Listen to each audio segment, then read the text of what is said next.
താമരശ്ശേരിയിൽ അമ്മയെ മകൻ വെട്ടിക്കൊലപ്പെടുത്തിയ സംഭവത്തിൽ കൂടുതൽ വിവരങ്ങൾ പുറത്ത്. പ്രതി ആഷിഖ് നേരത്തെ 2 തവണ അമ്മയെ കൊലപ്പെടുത്താൻ ശ്രമിച്ചതായി താമരശ്ശേരി CI അറിയിച്ചു. പണത്തിനും സ്വത്തിനും വേണ്ടിയായിരുന്നു ഇതെല്ലാം. ആഷിഖ് അമ്മയോട് നിരന്തരം പണം ആവശ്യപ്പെടുമായിരുന്നു. അതുപോലെ തന്നെ അമ്മയുടെ പേരിൽ ഉള്ള സ്ഥലം വിൽക്കുവാനും ആവശ്യപ്പെട്ടിരുന്നു. ഇതിന് അമ്മ വഴങ്ങിയില്ല. ഇതാണ് കൊലയ്ക്ക് പിന്നിലെ പ്രതികാരമെന്നാണ് സൂചന. അമ്മയെ കൊല്ലണമെന്ന് ചിലരോട് പറഞ്ഞിരുന്നെന്നും പോലീസ് വ്യക്തമാക്കി. കൊലപാതക സമയത്ത് പ്രതി ലഹരി ഉപയോഗിച്ചിരുന്നോ എന്ന കാര്യവും പോലീസ് പരിശോധിക്കും.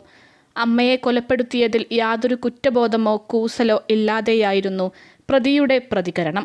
വൈദ്യപരിശോധനയ്ക്കെത്തിച്ചപ്പോഴും പ്രതി അഞ്ചലനായിരുന്നു. ലഹരി ഉപയോഗം വൈദ്യപരിശോധനയിൽ തെളിയും.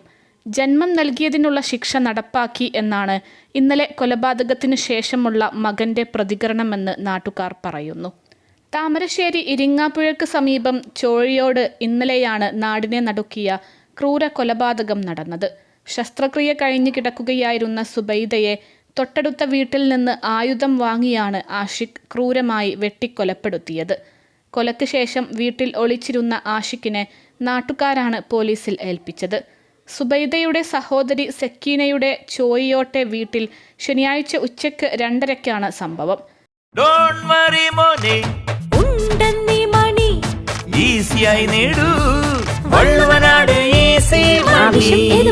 പണം ഞങ്ങൾ തരും. മസ്തിഷ്കാർബുദം ബാധിച്ച സുബൈദ ശസ്ത്രക്രിയയ്ക്ക് ശേഷം സഹോദരിയുടെ വീട്ടിൽ വിശ്രമത്തിലായിരുന്നു. അടുത്ത വീട്ടിൽ നിന്നും കൊടുവാൾ ചോദിച്ചു വാങ്ങിയ ശേഷം വീട്ടിനകത്ത് കയറി സുബൈദയെ ആഷിഖ് വെട്ടിക്കൊല്ലുകയായിരുന്നു. കഴുത്തിന് പലതവണ മാരകമായി വെട്ടുകളേറ്റ സുബൈദ തൽക്ഷണം മരിച്ചു. നിലവിളി കേട്ട് ഓടിയെത്തിയ നാട്ടുകാർ പ്രതിയെ കെട്ടിയിട്ട് താമരശ്ശേരി പോലീസിൽ ഏൽപ്പിക്കുകയായിരുന്നു. കഴിഞ്ഞ കുറച്ചു കാലമായി സഹോദരിക്കൊപ്പമാണ് സുബൈദയും മകൻ ആഷിഖും കഴിയുന്നത്.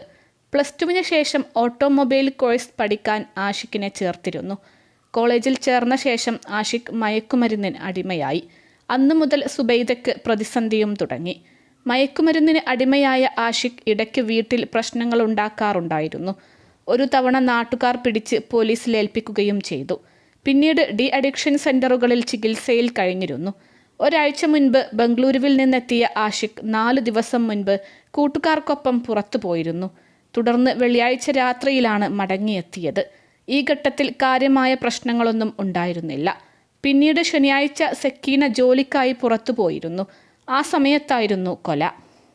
അൽസലാമ ഐ ഹോസ്പിറ്റൽ 21 ലക്ഷത്തോളം സന്തുഷ്ടരായ ഉപഭോക്താക്കളും 2 ലക്ഷത്തോളം തിമിര ശസ്ത്രക്രിയകളും പൂർത്തിയാക്കിയ മലബാറിലെ ഏക കണ്ണാശുപത്രി. ലോകോത്തര നിലവാരമുള്ള ചികിത്സാ സംവിധാനങ്ങൾ, എല്ലാ നേത്രരോഗ ചികിത്സാ സൗകര്യങ്ങളും വിദഗ്ധരായ ഡോക്ടർമാരുടെ മേൽനോട്ടത്തിൽ.